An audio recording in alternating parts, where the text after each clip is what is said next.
mwihagarike imitima yanyu, mwizere Imana kandi mwizere na Yesu Kristo. Iby'Imana yavuganye nawe no kubikora izabikora. Iyakuremye yakuremeye n'ibizagutunga. Wihagarike umutima kuko Imana iri kumwe nawe. Ijuru ry'Abera TV. Tubifurije umugisha w'Imana. Murakoze cyane, turabashimiye cyane wowe wakoze subscribe, kandi tugushimiye cyane ko ukunda kubana natwe ku Ijuru ry'Abera TV, aho dutambutsa ijambo ry'Imana n'ubuhamya bufite ibihamya. Uyu munsi tugiye kuganira ijambo rifite intego ivuga ngo wihagarike umutima, wizere Imana, wizere n'umwana wayo. Iby'Imana yakubwiye no kubikora izabikora. Njyewe uganira namwe nitwa Evangeliste Gideon, benshi banzi kuri Gideon cyangwa Donati. Imana ibaha umugisha. Ndi umukristo, senga Imana kandi ndumva nkomeje mu rugendo rwanjye kubaha Imana no kuyubahisha mu bandi. Nubwo ibigeragezo ari byinshi, nubwo intambara n'amakuba ari menshi, ariko umukiza wacu aba turi hafi. Yesu yaravuze ngo ubwo yageragejwe ubwe abasha gutabara n'abageragezwa bose, nibwo Pawulo yavuze. Ariko ijambo rindi Yesu nawe yavuze, yaravuze ngo uko bangenje namwe niko muzagenzwa, ngo kuko nta mugaragu ugira uta shebuja. Aho ngaho yari kuganiriza abigishwa babwira ngo ab'isi nibabanga muzamenye ko ari njye babanje kwanga. Amagambo ari mu butumwa bwiza bwa Luka, ko bwanditswe na Luka igice cyaho cya 18. Inshuti yanjye, ndashaka kubwira ngo ijambo Yesu yavuze nanone, yaravuze ijambo rikomeye muri Yohana 14 umurongo wa mbere. Aravuga ngo mwihagarike imitima yanyu, mwizere Imana nanjye munyizere. Mu rugo rwa Data hari amazu menshi, iyo ataza kuba hari mba mbibabwiye. Ariko nubwo mvuye muri mwe ngiye kubategurira hanyu, kandi aho nzaba ari mwe muzaba. Reka nkubwire, reka guhagarika umutima wawe, reka kwibaza uko bizagenda, reka kwibaza inzira, amaherezo yabyo y'ibibazo ufite mu rugo rwawe, cyangwa uburyo ubuzima ubayemo bw'ubukode, bwo kwirukanwa mu mazu, bwo kubura yo kwishyura, bwo kuba uri umukene, bwo kuba ufite akazi kataguhemba amafaranga wishimiye cyangwa amafaranga ahagije ibyifuzo byawe. Sibye ko nta n'igihe na kimwe uzigera ubona amafaranga ahaza kwifuza kwawe, kuko iyi si umuntu azarinda apfa acyifuza.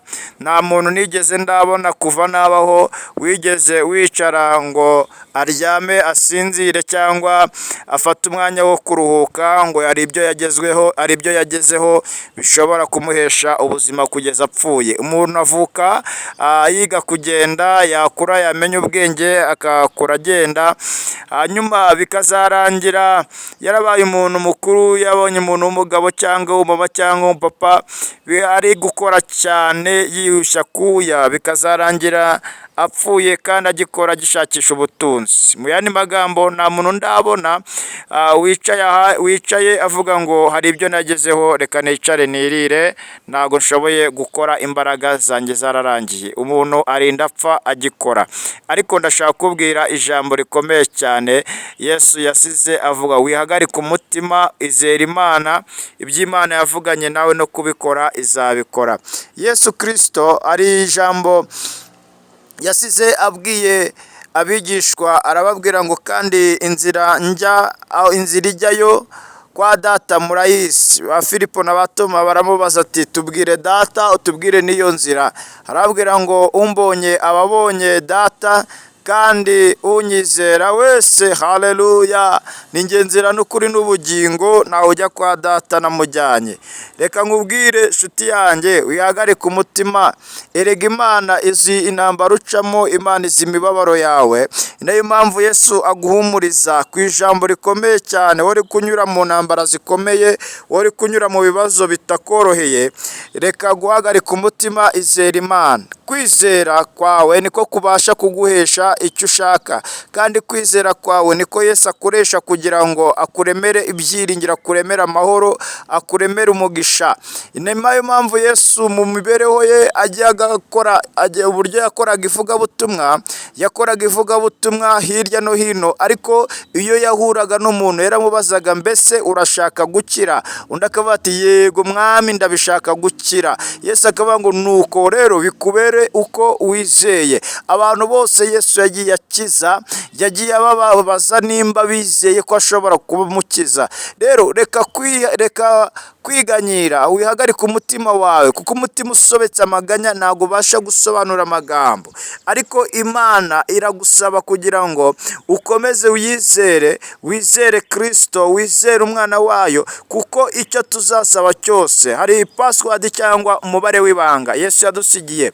Yaravuze ngo umubare w'ibanga ufungura imigisha, umubare w'ibanga ufungura amarembo y'ijuru ni ukunyizera. Yaravuze ngo icyunyizera wese icyo azakora cyose kizamubera cyiza. Yaravuze ngo kandi ibyo tuzasaba cyose twizeye mu izina rya Yesu Kristo Data azagikora. Reka nkubwire, iwo ni umubare w'ibanga ukwiriye kubika mu mutima wawe, kugira ngo Satani yo kugushyira mu gahinda, yo kugushyira mu maganya, yo kugushyira mu kwiheba, yo kukubwira yuko ibintu bidashoboka, birashoboka mu izina rya Yesu.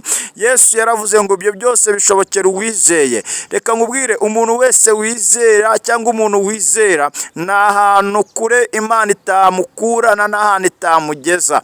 Uwizeye Imana, Imana yamugeza ahantu kure hakomeye kandi hateye ubwoba. Uwizeye Imana, Imana yamukorera ibintu bikomeye. Uwizeye Imana ashobora guhindura ibintu kandi bikemera. Umuntu wizeye Imana ashobora kuba mu mahoro kandi bikemera mu izina rya Yesu.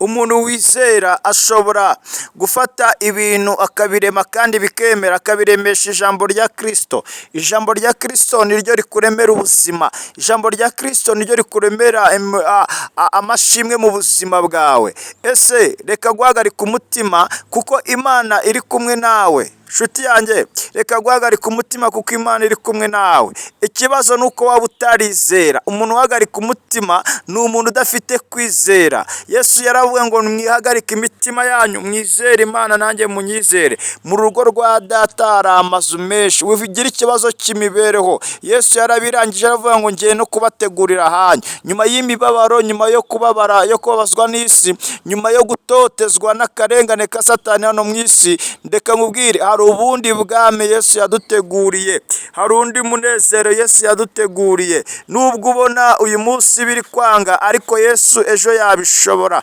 Nubwo ubona uyu munsi bitari kugenda, ariko ejo Yesu yabishobora. Nubwo ubona abanzi bawe bakugose imbere n'impande, bakakugota muri mu rugo, mu muryango wawe, bakagugota muri business yawe cyangwa kampani ukorera cyangwa ikigo runaka ukorera, ndashaka kubwira yuko Imana inuyizera izakinagiza ababisha bawe kandi izabirukana ruto ruto. Mvuga kuntu Bibiliya ivuga, iravuga ngo abanzi bazaza baguteye mu nzira imwe, ariko Imana, haleluya, nudahagarika umutima ngo ukangwe n'ababisha, Imana izabatatanyiriza mu nzira zirindwi.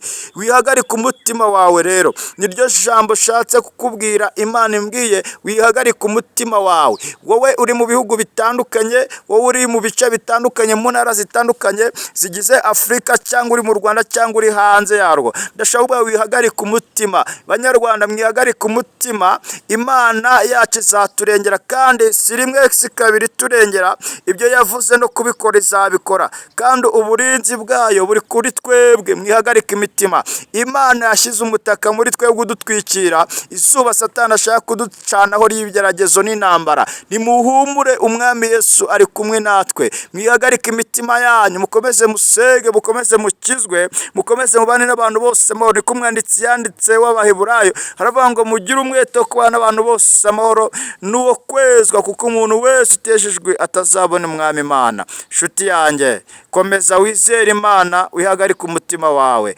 Inzira y'amarembo y'ijuru urayizi, ni ukwakira Kristo n'umwami n'umukiza. Niwe nzira, kuko ntawe uzajya kwa Data atamujyanye, kandi n'uzabona umugisha ukomeye utazigera uvaho atizeye umwami Yesu. Kandi n'uzakira ibikomere by'ibyaha, n'uzakira imbaraga z'umwanzi Satani atarizeye Kristo. Reka nkubwire, Kristo niwe ukuraho byose, kandi Kristo niwe ushoboye byose. Komera ushikame rero, wizere umwami Imana, wizere n'Imana yamuduhaye. Imana izagukorera ibintu bikomeye cyane. Wihagarika ku mutima, Imana iri kumwe nawe, kandi aho uri hose ngusabiye umugisha mu izina rya Yesu. Shoje nkubwira ngo Uwiteka akuremere ikibemeza, agukure hagati y'amenyo y'abantu mu izina rya Yesu.